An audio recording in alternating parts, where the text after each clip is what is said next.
Hello, and welcome to Nonprofit Nation. I'm your host, Julia Campbell, and I'm going to sit down with nonprofit industry experts, fundraisers, marketers, and everyone in between to get real and discuss what it takes to build that movement that you've been dreaming of. I created the Nonprofit Nation podcast to share practical wisdom and strategies to help you confidently find your voice, definitively grow your audience, and effectively build your movement. If you're a nonprofit newbie or an experienced professional who's looking to get more visibility, reach more people, and create even more impact, then you're in the right place. Let's get started.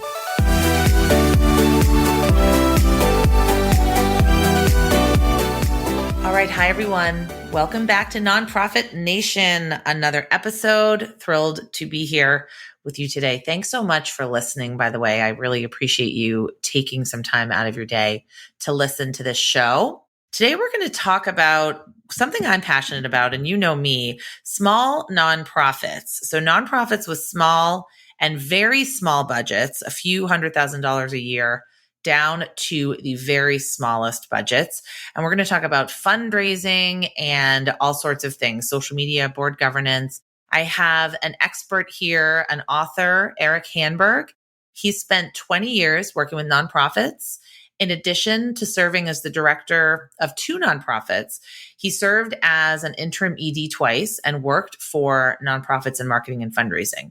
He's also served on boards and committees for more than a dozen organizations, often in leadership roles, and several times during a capital campaign.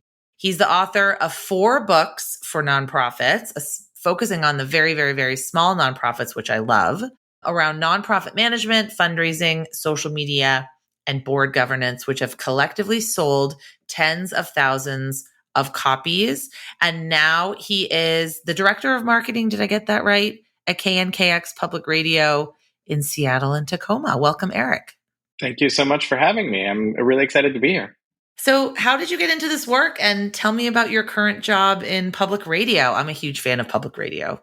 I'm a huge fan of public radio too, and working in it turns out to be something of a dream job for me. I fell into this work because of a real love for my hometown of Tacoma, Washington. I just really wanted to help it out. We've kind of been the underdog to Seattle. And so I started working at an economic development nonprofit, helping with that. And the stars aligned, and I got a job running a small nonprofit movie theater. And I'm a huge film buff. So now I was, supporting Tacoma in my head and also getting to work in the movies. And that was amazing. We hadn't really done any fundraising before that as a nonprofit. And so I gotta start that. I gotta try everything, basically. And lots of fits and starts, lots of things where later I was like, man, that did not work. So that was kind of my introduction. And then another job later was working in fundraising at my Catholic high school. And if you ever want to know what a fundraising machine looks like, a Catholic high school is a pretty good example of that. And they trained me and they taught me, like, here's how you go about making an ask of, $4,000, $10,000, whatever it is. And I watched how this truly professional organization did it. And I realized when I was at the Grand, this small nonprofit movie theater, I was copying all the wrong things. Like the Catholic high school had this giant auction. And I was like, well, that's how you fundraise, is with this giant auction. And when I tried to do it, it barely broke even.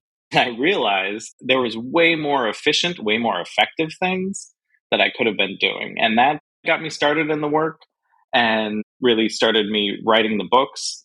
I will touch on KNKX. KNKX is a public radio station, and jazz, blues, and NPR news. And I love the media. I love, especially these days, nonpartisan, nonprofit news and the arts. So it's a really great fit. And I still get to keep working in my hometown. Oh, that's so great. I do love public radio as well. So your focus with your books has really been nonprofits with the small and very small budgets. So probably people with maybe one employee, maybe a few, or maybe all volunteer organizations. So how did this start? How did this come about? I think it's been my focus because, let's be real. Who needs the help? It's not the big guys. They don't need my books. It's the small nonprofits. And I, in many ways, am writing to my younger self. I followed a passion into this without knowing how fundraising worked, without knowing what it meant to run a nonprofit, to serve a board. And none of it's necessarily intuitive. And so when I wrote these books, it's like, here's what I wish someone had given me, a roadmap. Here's a way to start. A lot of the books that I have checked out get really wonky. They get really jargony. And I try to avoid that. And I'm just like, here is some simple steps. Here are some principles that you can apply and some practical tips for hopefully some quick wins.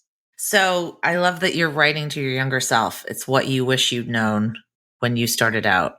I think that's a great way, first of all, to write a book. So I want to talk about the Little Book of Gold, which is your fundraising book. It's been recognized by Forbes as one of the top 12 must-read books for nonprofit employees, and by LinkedIn for Nonprofits as one of 9 books for your nonprofit reading list. And also Little Green Light created a companion guide, and I love that they provide it free of charge to their customers. I think there's great synergy there. Little Green Light, Little Book of Gold. So what do you teach in the Little Book of Gold? As I said, I really try to have a lot of practical tips, but I would say as a rule, it is a how-to on asking individuals for money, asking in person, asking in a letter, asking in an event, pretty much are the main focuses of that book. And I'm framing it that way in my conversation with you now because in my experience, so many nonprofits, small nonprofits, try to avoid asking. The fundraising strategies that they choose are raffles, restaurant takeovers, friend raisers, where they're trying to get friends but not ask them for money. All of these different things because they're really scared of asking for money when it really comes down to it, because no one's told them how it should work. No one's given them a strategy for how to do it. And we are all a little scared of money when it really comes down to it. We've been taught from a young age not to talk about it. And asking requires that you talk about it. When I ask someone for $4,000 or $10,000, that's more than I'm going to give to that nonprofit. That's more than my budget could manage. That's an awkward situation for some people, and you need to be coached through it. And so I talk about those in-person things. I talk about, how to really make a great annual appeal letter. Sometimes people can hope, well, maybe I'll just send some emails and that'll replace it, when emails have such low, returns for gifts, although they can work. And then the other part of it is events. And my chapter in that is called Events Will Kill You. Chapter's called Events Will Kill You. Events will kill you. Yes. I decided to really go for it because in my experience, so many people really do think of events as like the way to fundraise. And I have worked those giant galas that raise hundreds of thousands of dollars at my high school, Catholic high school. I have, tried to implement them as a small nonprofit. I don't think people, if you haven't done it, understand how much work has gone into that event, months and months in advance, sometimes with like a full-time person coordinating it. It just, especially at a small nonprofit, it might not kill you. Give me a little hyperbole there, but it is going to suck the air out of the room for anything else that you want to get done. And so even though I say events will kill you, I also give a template for something that I think is manageable for a small nonprofit. The recommendation that I have is to really consider a breakfast fundraiser. I like breakfast because it's a cheaper meal. You don't have the alcohol, which if you've ever thrown a gala, an auction, or whatever it is, figuring out the alcohol is one of those huge, huge issues. Like either people are, you're paying for it, so the ticket price is jacked up, and then all of your money goes to the alcohol, or they're paying for it, which means they're paying this big event that's supposed to be for you, they're paying the bar. And so you avoid that. You can get people in and out relatively quickly, 90 minutes maybe. Right. They've got to go to work. Love it. They've got to go to work. You get about the same, with a lunch, but breakfast I think is a little bit cheaper maybe in that regard. Eggs are cheap. And then if you can activate the board, especially for like a first time for this, to fill tables, you have 6 or 7 board members. That's probably good for 60 to 70 people, in addition to the people who are already in your donor database. So you're getting them to give again. If you can do that well, you have a relatively cheap event with hopefully some board support. And then the key part of it is after you make the ask, because you have to make the ask at the event, getting people into your systems, remembering to get them onto your newsletter, remembering to ask them again at the annual appeal, using this as like the top of the funnel so that you can get people onto all of your material and start looking for some major donors who might come out of this in a year or two. It's a really profitable way to do it. I shouldn't use profitable. I should say like efficient or something like that. But it works. It is if you're going to do an event, it's the one that I think really makes a lot of sense for small nonprofits. So for a small nonprofit, first of all, if you don't have a board, how would you go about even starting? And then also, how do you get your board involved in asking for money? I'll start with that second part about getting a board involved in asking for money. I think most nonprofits would benefit from just kind of a baseline. Here's what we ask of every board member, and the board should agree to that. So it doesn't necessarily matter to me what those things are, but I think a director could go to their board president and say, we need consensus that can be formalized with something that I call a memorandum of understanding. And on every time I'm either the director or on a board, I try to get this to happen where it's just a one-page thing. It's got like 10 to 12 things on it. These are the things we will do. This is what it means to be a board member. Most of it's pretty simple. I will attend at least 80% of the meetings and I will advocate on behalf of the nonprofit, some things like that. Fundraising is a part of that. I will be a donor to the nonprofit. I think that's getting your board involved. You should strive for 100% donations. Sometimes foundations ask for that. So it really is, I think, assumed and expected that you have 100% donors on your board. That is getting the board involved in fundraising. I like to say something like, I will participate in 1 to 2 fundraising events throughout the year, or fundraising activities. Let me revise that. So that might mean envelope stuffing. That might mean calling donors and thanking them. Those are very benign activities that any board member should be willing to do. They're not scary. I think that those are pretty uncontroversial. And then there should be something like, if there is an annual event, I will fill a table, which means them activating their network, their college friends, their coworkers possibly, and trying to get 8 to 10 people to join them at a breakfast like this. Will everyone do it? Some people might fall off a little bit, but if you put that expectation out there, you're going to get, I think, and have that conversation as a board.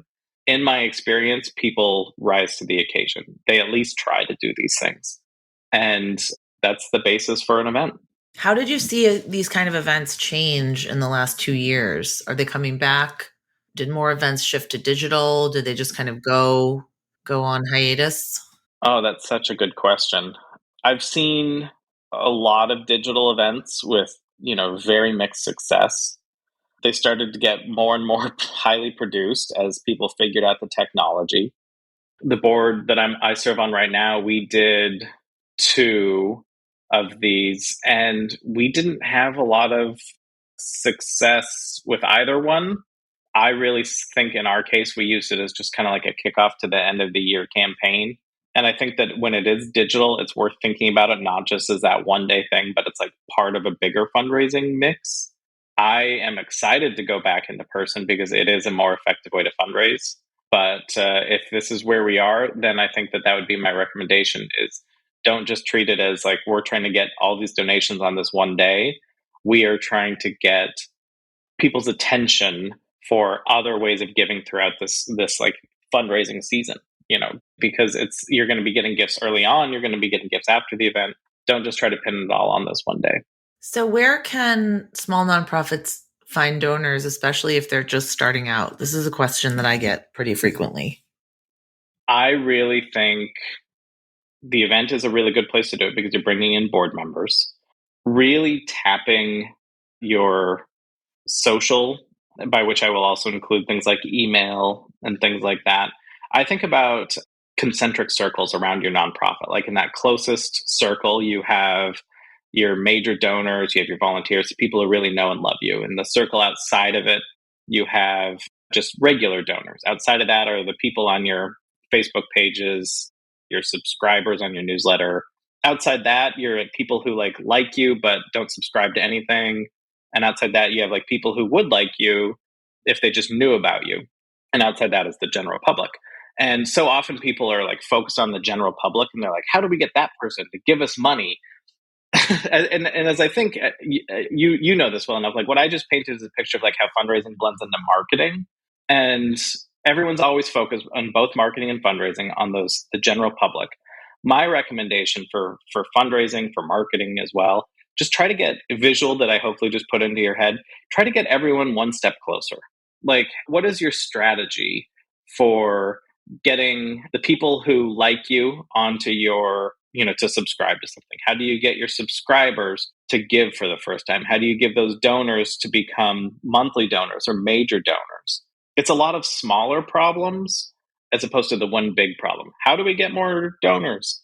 So that's my framework when I think about these things. And then the other thing that I would say is don't be afraid to ask your current donors for more money. The small nonprofits, this is one of those things where a small nonprofit often really doesn't want to do this step, but it's actually where a lot of the benefits of fundraising come, is building up those major donors. So you have a lot of people who give you $100 a year. That's great.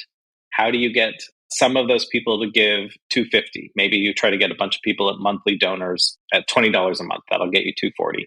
And then find those people who can give 500 or 1,000. So a director might take some time to choose the top 5 or 10 people who, they think are going to be their best donors, get to know them over coffee, phone calls, visit them at their house, and then make that ask in person for those things, those people who have the potential, you think, to give a little bit more. You're filling out what's called the top of the donor pyramid, where you are getting a lot of money from a fewer group of people. And it's really where the relationships pay off after usually like a couple years. And if you have that strategy, you're getting a lot more money from even a small donor pool, because you're willing to make that effort. You're willing to have that risk of like, maybe they'll say no. Like that's an emotional risk. But if you're willing to overcome that, that's where the real power of fundraising is in filling out that top tier. I think a lot of smaller nonprofits, especially, they're trying to focus on things like you said, events, but also things like grants or finding a rich person in the community to give them money, or finding that local foundation or that corporate sponsor. So, what would you say? What is your advice on sort of diversifying revenue and really almost getting comfortable with asking individuals for money? Every nonprofit has a different, what's the word I want to say, like a different natural funding base. Some nonprofits really lend themselves to individual donations. Some nonprofits really lend themselves to grants. And whichever one you are, you probably could tell, oh yeah, we mostly get grants. Oh yeah, we're mostly individuals. The community theater probably gets a lot of individual donations, both the earned revenue from their patrons and then their patrons also giving them money. Something, that's a shelter, let's say, probably has a lot more grants, city support, state support, maybe federal support. And they probably also have individual donations, but I would guess that they're primarily reliant on some sort of grant base. So when I think about diversifying revenue, when you have whichever side you're on, I really like to encourage an executive director to say, what's my second or my third smallest pieces of revenue? Like, let's say you're 70% reliant on grants. And so you have this remaining 30% that's individual donations and things. Could you double that? Could you take that and double it? Or let me put it a different way. This is actually even more common. I'm 90% reliant on grants, and I have this just tiny little bit of donations. That's probably a little bit more easier to double. That's how I think about diversifying, is take your smaller things, those things that are the parts that like you wish you could build up, and see if you can double it over 2 or 3 years. You're probably also growing your other base, so that's good too. But this is something that I've seen is like, I worked with this nonprofit. They had a $20 million budget. So they were definitely not a small nonprofit, but they had never asked individuals for money. It was entirely state and federal grants. And so they really were starting from scratch in the ways that many small nonprofits do. And that was my recommendation. It was like, let's go from 1% to 2%. You know what I mean? Like, of your budget. Like, how can you start basically from scratch? And they did the same thing that I'm talking about. They started with a big event to try to get broad community support. They turned those into annual appeals and then major gifts eventually. Wow. No, those are really some really great tips. So I encourage everyone, check out the Little Book of Gold. I want to shift now quickly to another book that you wrote, The Little Book of Likes. Now, this is something that my audience loves.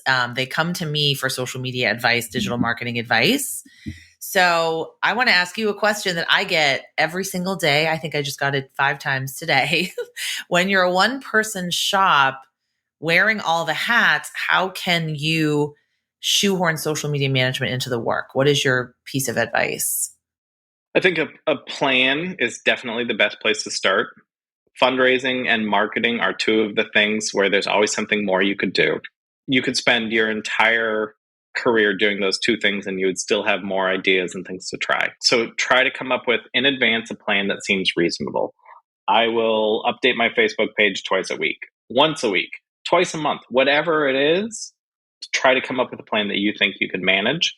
And then I also am a huge fan of batching that work if you can in advance. If blogging makes sense to you, let's say, that makes sense to your nonprofit where you post inspirational stories, you're going to do that twice a month, once a month, whatever it is, keeping those things active. And then take a couple hours and see if you can write 3 or 4 of them at once. Get ahead a little bit. So those are some of the things that I tend to think about for the very busy one person shop. I also would recommend, it's worth putting a little bit of money towards some of these things, especially when it comes to Facebook. I think it's worth putting $5, $10 towards some sort of boosting just to try to make sure it's getting out to the people who like your page. I also recommend really thinking about what the next step is. So it's great that you have an active Facebook page, Instagram, Twitter, whatever it is. What's your mechanism for getting those people onto email? What's your mechanism for getting those people off of those social media platforms, which you don't own, and onto those things that you can control a lot more? And then that it's easier to ask for money. It's easier to do those things. That might be in person. You might say, come to this, we're having a free whatever it is, but getting them off of those things and trying to get those relationships solidified either in real life or via email, I think is really important because not just, you don't own them, but the algorithms, all of that stuff, you just have no control over. It is actually one reason why, and this is true from that I've been feeling from my time at KNKX Public Radio, podcasting is a really interesting idea for a small nonprofit. If you have the interest, if you have things to talk about, again, don't just jump into it because I said it, like really think about whether this fits for you. You can evade a lot of the algorithms. If you do a half-hour podcast, twice a month, by the end of the year, that is several hours that the listener has had you in their ear. They really feel like they know you. And when you ask for money, on those 2 December podcasts, let's say, like you might really be surprised by what you get. This is something that I've taken from KNKX is just the power of being in people's ears. When the host asks for money during the fund drive, people give. So it's something that a small nonprofit might consider. Again, as you know, lots of time with it, but for some people who have the interest and who think that they would enjoy it and who have the stories or the thoughts or the insights to share, it's a really interesting way to approach this as well. And then you have something to share to Facebook and Twitter and all of those things. Exactly. It's a piece of content that you own and you can distribute it where you want to distribute it. But your point about audio being so powerful. So that's why video is very powerful when people can see things and they can envision them and they can connect with them. Audio is similar in that way that people are hearing a voice constantly. And if you think about how people listen to podcasts, it's almost more intimate than social media. Like I check social media when I'm watching TV, when I'm doing other things almost. But podcasts, a lot of the time I'm in my car, I'm going for a walk, I'm folding laundry, but I'm still listening. I wish that more nonprofits would take their content that they put on social media or in their blog or their email newsletter and make an audio file of it, or make create a podcast around it. I think that's a great point. We should always be looking for these ways to connect with our donors, in kind of different ways. But I think that's great. So you have 4 books, one on nonprofit management, one on board development, the Little Book of Likes, we talked about social media, and the Little Book of Gold is fundraising. You said you have a bundle of all of the books offered on your website. And I know that you offer savings over Amazon, so that's always good. Where can people get those books? I would point people to my website, which is forsmallnonprofits.com. That's FOR, forsmallnonprofits.com. And what I figured out is a way to save over Amazon, which is a bundle of 5 of the little book, 5 or more of the Little Book of Boards. And that's a way to, however many your board is, get one for each of them. You'll save 30% off of the cover price on that. And if you do that, the 3 books that are primarily for like the executive director, I will throw those in for free. So 30% off of the board books. And then for the executive director, those 3 books are free. And because we're cutting out the middleman with Amazon, I'm able to do that. So it's a savings for the nonprofit. The executive director who, perhaps really wants their board to read the board book because, they really need some board help, but they don't want to say it. Maybe they say, hey, this is how I could get these 3 books for free. So you might be able to sneak in some learning for them while you also get 3 free for yourself. That's my bundle. And I think it's a pretty compelling offer over Amazon. I love that. forsmallnonprofits.com.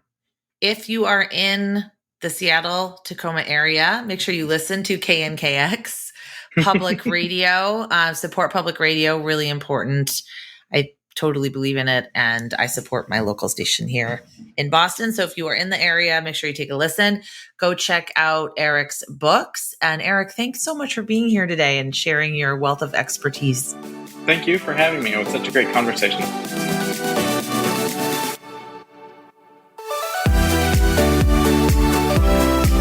Well, hey there. I wanted to say thank you for tuning into my show and for listening all the way to the end. If you really enjoyed today's conversation, make sure to subscribe to the show in your favorite podcast app, and you'll get new episodes downloaded as soon as they come out. I would love if you left me a rating or a review, because this tells other people that my podcast is worth listening to. And then me and my guests can reach even more earbuds and create even more impact. So that's pretty much it. I'll be back soon with a brand new episode. But until then, you can find me on Instagram at JuliaCampbell77. Keep changing the world, you nonprofit unicorn.